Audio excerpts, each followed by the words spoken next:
ఉత్తరాంధ్ర అభివృద్ధిలో భోగాపురం ఎయిర్పోర్ట్ కీలకంగా మారనుందా?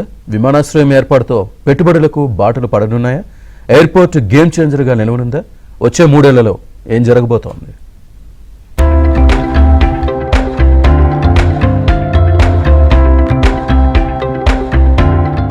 విజయనగరం జిల్లా భోగాపురంలో నిర్మించిన అంతర్జాతీయ విమానాశ్రయం ప్రారంభోత్సవానికి రంగం సిద్ధమైంది. ఆగస్టు 1న ప్రధాని నరేంద్ర మోదీ ఎయిర్పోర్ట్ ను ఓపెన్ చేయనున్నారు. ఏపీ సర్కార్ ప్రతిష్టాత్మకంగా తీసుకుని ప్రారంభోత్సవ ఏర్పాట్లు చేస్తోంది. వచ్చే నెల 1న ఉదయం 10:45 నుంచి మధ్యాహ్నం 1 గంట వరకు భోగాపురంలో మోదీ గడపనున్నారు. 200 మంది విద్యార్థులు కూచిపూడి నృత్యంతో 12,000 మందితో థింసా నృత్యం ఉండనుంది. అనంతరం జరిగే భారీ బహిరంగ సభలో 3 లక్షల మంది పాల్గొనేలా జన సమీకరణ చేస్తున్నారు. ఏర్పాట్లపై మంత్రి నారా లోకేష్ నిత్యం పర్యవేక్షిస్తున్నారు. 2 లక్షల జనం వస్తారని మేము ఎక్స్పెక్ట్ చేస్తున్నాం. ఎందుకంటే ఆ కార్యక్రమం ఉత్తరాంధ్రకి మనహారంగా మారబోతుంది. దాంట్లో కేవలం ఒక ఎయిర్పోర్టే కాదు, అక్కడ ఏరోప్లేన్ మెయింటెనెన్స్ కూడా ఒక గేట్వే కాబోతుంది. ఎయిర్పోర్ట్తో పాటు ఎంఆర్ఓ ఫెసిలిటీస్ అంటారు, మెయింటెనెన్స్, రిపేర్ అండ్ ఓవర్హాల్, ఆ ఫెసిలిటీస్ కూడా ఏర్పాటు చేస్తున్నారు. దాంతోపాటు ఏవియేషన్ యూనివర్సిటీ ట్రైనింగ్ సెంటర్ కూడా ఒక 135 ఎకరాల్లో ప్రారంభించుకోబోతున్నాం. ఈ యొక్క ఎయిర్పోర్ట్ ప్రారంభంతో ఈ ప్రాంతం అంతా కూడా మార్పు చెందబోతుంది. శ్రీకాకుళం వెనుకబాటుతనం, విజయనగరం వెనుకబాటుతనం, పార్వతీపురం వెనుకబాటుతనం, అటువంటి ఆలోచనలు కూడా దూరమయ్యే విధంగా అనేక అవకాశాలు ఎయిర్పోర్ట్ కల్పిస్తుంది అని చెప్పడానికి ఎటువంటి సందేహం లేదు. అలాగే కేవలం ఇటువంటి అనేక రకాల అవకాశాలతో పాటు ఈ ప్రాంతంలో అనేక రకాల పారిశ్రామిక వాటలు కూడా రాబోతున్నాయి.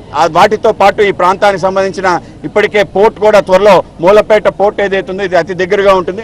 ఆ పోర్ట్ అనుసంధానంగా అనేక రకాల పారిశ్రామిక వాడలు కూడా రాబోతున్నాయి. ఎయిర్పోర్టు ప్రారంభోత్సవానికి ముందే విశాఖ అభివృద్ధి వేగంగా సాగుతోంది. విశాఖ నుంచి భోగాపురం ఎయిర్పోర్టుకు కొత్త కనెక్టివిటీ ఏర్పడింది. మాస్టర్ ప్లాన్ లో భాగంగా 174 కోట్ల రూపాయలతో 7 రహదారులను అభివృద్ధి చేశారు. నూతన ఎలక్ట్రిక్ బస్సులను తీసుకొస్తున్నారు. మనకి రోడ్ కనెక్టివిటీ గురించి మనం ఏవైతే ఆల్రెడీ ఎగ్జిస్టింగ్ రోడ్స్ సిటీలో ఉన్నాయో, విశాఖపట్నం నగరంలో ఉన్నాయో అవి, అలాగే 15 ప్రయారిటీ రోడ్లు, I&I డిపార్ట్మెంటు, అలాగే GMR, అలాగే గౌరవ ముఖ్యమంత్రి గారి సమక్షంలో స్పెషల్ CS R&D గారు వీరందరూ కూడా ఐడెంటిఫై చేసిన 15 ప్రయారిటీ రోడ్లు ఏంటి, అలాగే కోస్టల్ కారిడార్కి సంబంధించి ట్రాఫిక్ అడ్వైజరీస్, అంటే ఇప్పుడు సిటీలో నగరంలో ట్రావెల్ చేసే వాళ్ళు GVMCలో 10 జోన్స్ ఉన్నాయి. ఏ జోన్ ప్రజలు ఎలా వెళ్తే ఫస్ట్గా ఎయిర్పోర్ట్కి వెళ్ళొచ్చు అనే అడ్వైజరీస్ కూడా తయారు చేయడం జరిగింది. భోగాపురం ఎయిర్పోర్టుతో ఇంటర్నేషనల్ ఎయిర్ కనెక్టివిటీ పెరుగుతుందని భావిస్తున్నారు. గతంలో నావికాదళం ఆంక్షలతో చాలా సంస్థలు ఫ్లైట్స్ నడపలేకపోయేవి. ఇప్పుడు వాటి సంఖ్య పెరిగే అవకాశం ఉంది. కొత్తగా ఏర్పడుతున్న కంపెనీలకు, డేటా సెంటర్లకు విమానాశ్రయం ఎంతగానో ఉపయోగపడే ఛాన్స్ ఉంది. ఇన్ని లక్షల వేల కోట్లు పెట్టుబడి తెచ్చినప్పటికీ కూడా ఎంప్లాయ్మెంట్ ఇంకా నిజంగా టూరిజంలో వస్తుంది. ఇంకా టూరిజం మీద మనం ఫోకస్ చేస్తే Goa each person income in Goa is 6.5 lakhs అండి. మన ఆంధ్రాలో ఇన్కమ్ ఓన్లీ 2.9. అంటే మన ఆంధ్ర మీద ప్రతి citizen in Goa is earning twice that money. ఇక్కడ ఉన్న ఇండస్ట్రీస్ ఏవీ లేవు, ఇక్కడ ఉన్న ఏమీ ఇన్ఫ్రాస్ట్రక్చర్ లేదు. But everybody in Goa is earning 2 times అండి. తలసరి ఆదాయం 6,50,000 సంవత్సరానికి పర్ పర్సన్. ఆంధ్ర 2,90,000. సో మనం నేర్చుకోవాల్సింది ఏంటంటే మన విశాఖపట్నాన్ని ప్రమోట్ చేయగలిగితే we can double the income of every citizen in Visakhapatnam by having a new world class airport. Air connectivity పెరగటం వల్ల టూరిజం రంగంలోని వృద్ధి మెరుగుపడనుంది. కోస్ట్ లైన్ అభివృద్ధికి సైతం ప్రణాళికలు సిద్ధం చేస్తున్నారు. పాలసీల్లో కొన్ని మార్పులు చేసి టూరిజంపై దృష్టి పెడితే మంచి ఫలితాలుంటాయని భావిస్తున్నారు.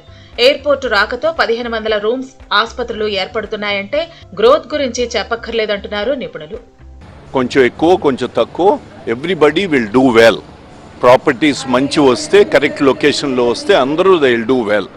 కనుక hospitality will go to another level. That is one.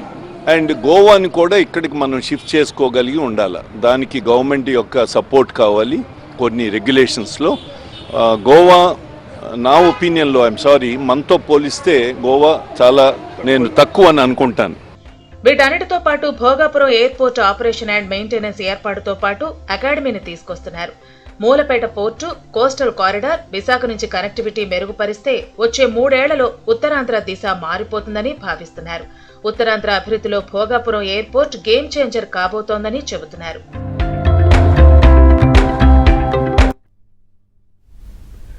Alluri జిల్లాలో భోగాపురం ఎయిర్పోర్టును ప్రారంభించేందుకు ప్రధాని నరేంద్ర మోదీ ఆగస్టు 1న రానున్న నేపథ్యంలో సీఎం చంద్రబాబు ఉన్నతాధికారులతో సమీక్ష నిర్వహించారు.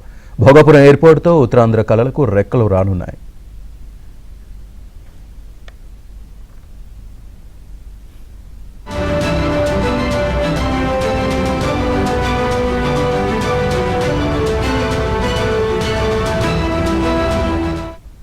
ఈ ఎయిర్పోర్టుకు మన్యం వీరుడు అల్లూరి సీతారామరాజు పేరును నామకరణం చేశారు. 2703 ఎకరాల విస్తీర్ణంలో 4727 కోట్లతో ఈ ప్రాజెక్టును తీర్చిదిద్దారు. తొలి దశలో ఏటా 60 లక్షల మంది ప్రయాణికుల సామర్థ్యం కలిగి ఉండేలా దీన్ని తీర్చిదిద్దారు.